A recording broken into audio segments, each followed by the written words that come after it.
हेडलाईन्सचे प्रायोजक आहे NBC bearings, लांब पळण्यासाठी। माढ्यात भाजपला मोठा धक्का। धैर्यशील मोहितेंचा शरद पवार गटात प्रवेश। धैर्यशील मोहिते पाटील उद्या उमेदवारी अर्ज भरणार। अकलूजच्या सभेमध्ये विजयसिंह मोहिते पाटलांचा पवार गटात प्रवेश करणार, तर फलटणचे निंबाळकर बंधू देखील अजित पवारांची साथ सोडून पवारांकडे परतण्याची चिन्ह। जसं एका रात्रीत आमदार केलं तसं एका रात्रीत बीडचं पार्सल परत पाठवणार। धैर्यशील मोहितेंचा राम सातपुते यांच्यावर जोरदार हल्लाबोल। राम सातपुतेंना सोलापूरची उमेदवारी दिल्यानं उत्तम जानकरही नाराज। आज उत्तम जानकरांची अमित शहांसोबत बैठक। बैठकीपूर्वी उत्तम जानकर फडणवीसांची भेट घेणार। मित्राला विमानानं बोलावलंय, पण उत्तम जानकरांवर माझा विश्वास। पुढच्या वेळी उत्तम जानकरांना मोठ्या मताधिक्यानं जिंकून द्यायचंय, जयंत पाटील यांचं वक्तव्य। मुंबईत तिकीट वाटपाबाबत काँग्रेसमध्ये संभ्रम। उत्तर मध्य मुंबईतून वर्षा गायकवाड, नसीम खान यांच्या नावाची चर्चा, तर उत्तर मुंबईतून असलम शेख यांच्या नावाची चर्चा। उद्धव ठाकरे मित्रपक्षांच्या प्रचारामध्ये सहभागी होणार। काँग्रेसच्या प्रणिती शिंदे यांच्यासाठी 20 एप्रिलला ठाकरेंची सभा होणार।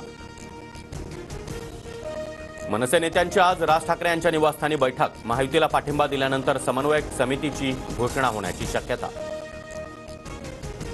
महाविकास आघाडीचे साताऱ्याचे उमेदवार शशिकांत शिंदे आज आपला उमेदवारी अर्ज भरणार। शरद पवार यांच्या उपस्थितीमध्ये शशिकांत शिंदे शक्ती प्रदर्शन करणार।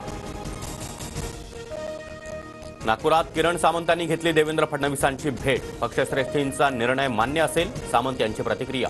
रत्नागिरी सिंधुदुर्ग लोकसभेसाठी किरण सामंत इच्छुक। उपमुख्यमंत्री फडणवीसांची आज सकाळी 10 वाजता पत्रकार परिषद। पत्रकार परिषदेच्या माध्यमातून भाजपचा जाहीरनामा राज्यातील जनतेसमोर मांडणार। ठाकरे गटाची ऊठ आणि बस अशी अवस्था झाली आहे। सिल्वर ओक म्हटलं की ऊठ आणि काँग्रेस म्हटलं की बस। मुख्यमंत्री शिंदेंची ठाकरेंवर खोचक टीका। 16 एप्रिलपर्यंत काँग्रेसकडून उमेदवारी मिळण्याची प्रतीक्षा करणार। काँग्रेसकडून उमेदवारी न मिळाल्यास अपक्ष लढणार, विशाल पाटील यांच्याकडून स्पष्ट। जायकवाडीत केवळ 16% पाणीसाठा शिल्लक। मराठवाड्यातील पाणी टंचाई भीषण होण्याची शक्यता। उत्तर पूर्व दिल्लीतून काँग्रेसकडून कन्हैया कुमार यांना उमेदवारी। भाजपच्या मनोज तिवारी यांच्याविरुद्ध कन्हैया कुमार अशी लढत रंगणार। 29 जूनपासून अमरनाथ यात्रेला सुरुवात होणार। 52 दिवस अमरनाथ यात्रा चालणार। आजपासून यात्रेसाठी नोंदणी करता येणार। रोहित शर्माची 105 धावांची खेळी व्यर्थ। चेन्नईचा मुंबईवर 20 धावांनी विजय। 4 विकेट्स घेणारा मथीशा पथिराना ठरला प्लेअर ऑफ द मॅच।